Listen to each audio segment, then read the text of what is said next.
What's going on, YouTube, and welcome back to the channel. So my Add W1 catch can finally came in for my 2024 Kia K5.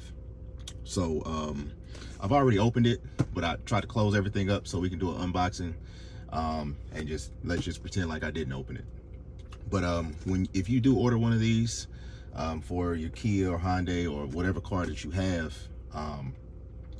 it's gonna take them a while to ship it to you. I don't understand why. I live in the Los Angeles area, and it ships from Rancho Cucamonga, so I would assume that it would be fast, given that you know, Rancho Cucamonga is fairly close to LA.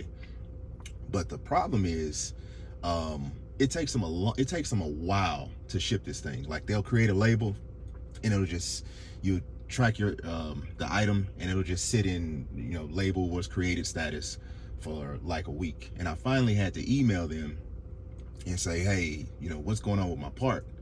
And then they finally ship it, and then they want to respond to the email. So they just, it seemed like you order something and they sit on the shipping for a while. So you create the label and you just sit on it. So I'm not sure what the logic is behind that, but it'll drive you it'll drive you mad if you like, for me, I have a logistics background. So you create the label, like, motherfucker, I expect you to ship this shit fairly quickly and not just sit on the damn label. So that shit just drives me crazy. So anyway, let's go ahead and get into this unboxing.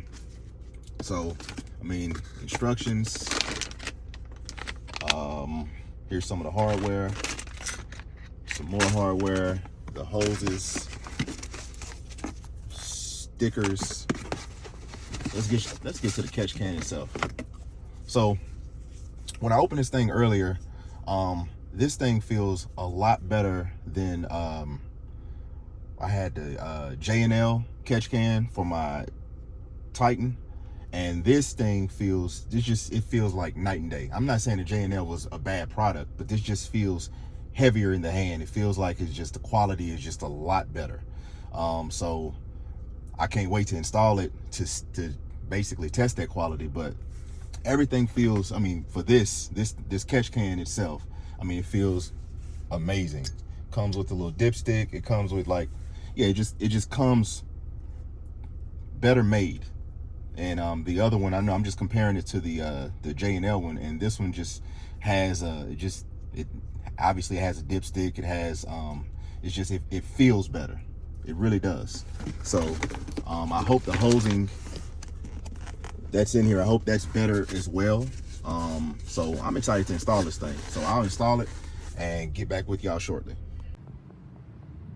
All right, so I finally got the catch can installed. It actually took me, I would say, about a couple of weeks to install it. Not because it was difficult, it was because I lost majority of the clamps. This is the original clamp, and this one, and this one are AutoZone replacements. I don't know how I lost these clamps, but I did lose them, and I tried to order some different style clamps on Amazon. I wanted these style, this type of style of clamp, but when it came in, they were too small, too big, so I just said screw it, and I went to AutoZone and got some that was as close to what came with the catch can as possible. So after I got this thing installed, I mean, it's fairly easy. It's not challenging at all. I just cleaned it up back here with these this zip tie, just kind of get everything out of the way, make sure there's no kink in this hose. So let's go ahead and give it a check. I did check it earlier this week, but I'm gonna check it now just to see if anything's in here. So thing looks bone dry. There's nothing in here, so it hasn't caught anything yet. But it's been about, I would say, about 3 tanks of gas. Well, about 3.5, because I'm at a half a tank now. So about 3.5 tanks of gas since I've installed this thing, and hasn't caught anything. But it's kind of strange to me, because I know when I had my Titan and I installed a catch can on it, it was catching things after like the first 50 miles. So I don't know why this one's not. But like I said, man, this is a fairly easy install. I mean, it's almost idiot proof. What I wanted to do is I wanted to replace this one with the red, replace this little, whatever this thing is called, with the red one, and replace these clamps with those red ones. But then I priced it out from ADDW1, it was like 40 bucks. So I was like, you know what, screw that. That's like a tank of gas. So yeah, I'm being a cheap ass, but I didn't really see a point. It's not like I'm just somewhere at a car show showing off my engine bay. So that's why. So I'm happy with the basic clamps. Everything is on here, as you can see, nice and tight. So yeah. So as always, y'all, thanks for watching, and I'll see y'all later.